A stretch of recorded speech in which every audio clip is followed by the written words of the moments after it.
在门诊的时候，有很多的病人就是咳嗽，哎呀，咳嗽很长时间了，咳嗽有时候咳嗽几个月、几年，甚至十几年，反复的咳嗽，反反复复没完没了的。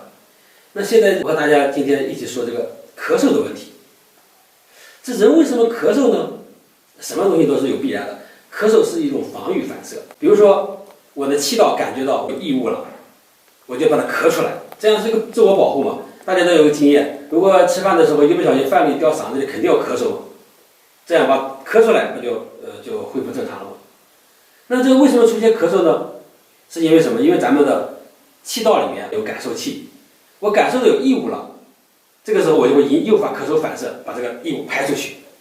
就是我感受到这个异物，然后把它排出去，这是这个咳嗽的整个过程，它是一种防御反射。那现在问题就来了，那如果说我这个异物，比如说感染引起的，比如气道感染、肺部感染，这个时候我就出现咳嗽，把痰咳出去，我就容易恢复了。那如果是我这个异物没有，或者异物很轻，但是我感觉比较灵敏怎么办？这个也是个问题啊。这个时候呢，我再咳它也没用啊，就所谓的干咳，我使劲咳使劲咳，但是也解决不了我这个病因，这种情况也有。所以说，因为咳嗽来就诊的，比如说因为咳嗽来找我看病来了，那么我就会考虑一个问题：什么原因引起的咳嗽？是非常有问题吗？还是气道反应高引起的？所以来了以后，咳嗽病人来就诊以后，咱们要做一个胸部的检查，有时候拍胸片，有时候做个胸部 CT， 看看肺上到底有没有问题。